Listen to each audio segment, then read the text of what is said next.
am Divya and in this video we will do question number 6 of class 10th NCERT की book हम लोग कर रहे हैं and exercise 4.2. So what is your question number 6? Our cottage industry produces a certain number of pottery articles in a day. It was observed on a particular day that the cost of production of each article was 3 more than twice the number of articles produced on that day. And if the total cost of production on that day was rupees 90, find the number of articles produced and the cost of each article. तो step by step चलते हैं, एकदम पूरा question नहीं समझते हैं. सबसे पहले उन्होंने बोला कि भाई ये कॉटेज इंडस्ट्री है, produces a certain number of pottery articles. वहां पर एक certain number of pottery articles जो है वो बनाए जाते हैं, प्रोड्यूस किए जाते हैं. And it was observed that कि on a particular day that the cost of production of each article was 3 more than the twice the number of articles produced on that day. Means आपसे बोला जा रहा है कि भाई एक दिन ऐसा देखा जाता है कि जितने उस दिन आर्टिकल बने हैं, मान लीजिए let the number of articles produced is equal to x, कि एक्स नंबर ऑफ आर्टिकल अगर उस दिन बने हैं तो जो कॉस्ट ऑफ प्रोडक्शन होगा हर एक आर्टिकल का, ईच आर्टिकल का, यानी वन आर्टिकल का जो कॉस्ट ऑफ प्रोडक्शन होगा वो कितना है, 3 more than the twice the number of articles. जितने नंबर ऑफ आर्टिकल्स है उसको ट्वाइस करके उसमें 3 और ऐड कर दिए जाए तो वो कॉस्ट ऑफ प्रोडक्शन है एक आर्टिकल का. ठीक है, तो क्या बोलेंगे, cost of production of each article, या ये भी कह सकते हैं cost of production of one article कितना होगा. क्या बोल रहा है, कितना है, 3 more than the twice the number of articles. वो नंबर ऑफ आर्टिकल्स कितने हैं हमारे, ये हैं, मतलब इसको ट्वाइस किया और उसमें 3 प्लस कर दिए, तो ये क्या हो गया हमारा cost of production of each article. अब उन्होंने बोला कि टोटल कॉस्ट ऑफ प्रोडक्शन, अब हमने यहाँ पर वन आर्टिकल का पता कर लिया है, नंबर ऑफ आर्टिकल्स पता कर लिए. अब उन्होंने बोला कि जो टोटल कॉस्ट ऑफ प्रोडक्शन है वो 90 रुपीज है. अब ना एक एग्जाम्पल के थ्रू समझते हैं कि अब ये सोचना, ये 2 मिनट के लिए ना ये क्वेश्चन भूल जाओ और मैं ये बोल रही, जो मैं बात बोल रही हूँ उस पर ध्यान दो. कि मान लीजिए कॉटेज इंडस्ट्री है, वहां पर डेली ना 5 पोट्री आर्टिकल्स बने हैं. कितने बने, 5 पोट्री आर्टिकल्स है. नंबर ऑफ आर्टिकल्स कितने हैं, 5 हैं. और उन्होंने सेम चीज बोली है कि हर एक का कॉस्ट कितना है, कि जितने आर्टिकल्स बने हैं उसमें ट्वाइस कर दिया जाए और उसमें 3 प्लस कर दिया जाए. तो ये कितना हो जाएगा, 10, 5 to 10 प्लस 3 13.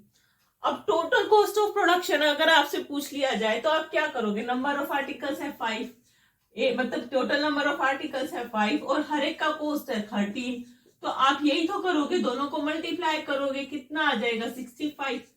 सेम चीज इन्होंने यहां बोली है कि उन्होंने नंबर ऑफ आर्टिकल्स हमने लेट कर लिया x है, cost of production of each articles हमने निकाल लिया 2x प्लस 3 है. फिर उन्होंने बोला कि जो टोटल कॉस्ट ऑफ प्रोडक्शन है that is rupees 90. Cost of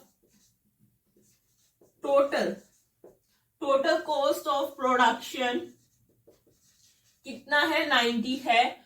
और अगर हम लिखा चाहे तो कैसे लिखेंगे कि नंबर ऑफ आर्टिकल्स है x और वन आर्टिकल का कॉस्ट है हमारा 2x प्लस 3, तो टोटल कॉस्ट ऑफ प्रोडक्शन कितना होगा, 90 होगा.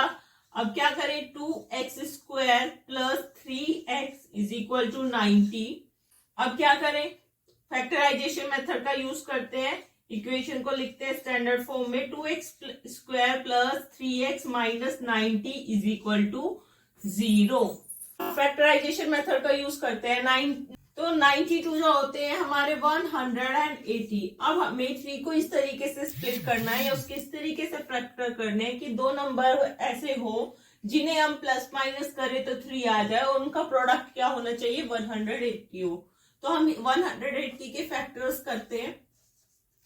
2 9 जा 18, 2 4 जा 8, 2 5 जा 10, 3 1 जा 3, 3 5 जा 15, 3 5 जा 15 एंड 5. तो इन नंबर्स को अब मल्टीप्लाई करके देखते हैं। 2 2 जा 4, 4 3 जा 12 एंड 3 5 जा 15। देखो ये दो नंबर्स आ गए, इधर कर देते हैं। तो 2x square plus 15x minus 12x minus 90 is equal to 0, यही होगा। अब इन दोनों को देखो कॉमन क्या निकल रहा है, कुछ भी कॉमन नहीं है, सिर्फ x कॉमन है, x लेते हैं और ये अंदर बचेगा 2x प्लस 15। यहाँ पर क्या कॉमन आ रहा है हमारा, इन दोनों में क्या कॉमन निकल रहा है हमारा, 6 कॉमन निकल रहा है। 6 कॉमन लेते हैं और अंदर बचेगा 2x plus 15 is equal to 0। अब ये जो दो टर्म्स हैं यहाँ पर क्या कॉमन निकल रहा है, 2x प्लस 15 कॉमन है, फिर क्या बचेगा, x माइनस 6 बचेगा इज इक्वल टू 0। दोनों को 0 के इक्वल रखते हैं तो यहाँ जो x की वैल्यू आएगी वो आएगी माइनस 15/2 और यहाँ आ जाएगा x इज इक्वल टू 6। अब नंबर ऑफ आर्टिकल्स नेगेटिव में तो हो नहीं सकते हैं, नेगेटिव इंटीजर तो हो नहीं सकता, तो ये हो जाएगा x इज इक्वल टू 6, यानी the number of articles produced on that particular day is equal to 6 होंगे।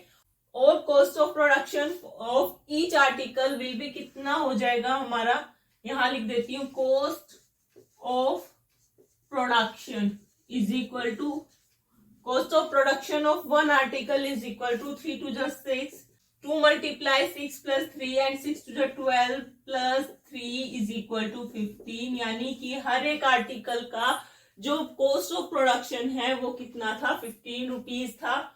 And this is your question number 6 of exercise 4.2. In next video, we will do introduction part of exercise 4.3 and then we will start exercise 4.3.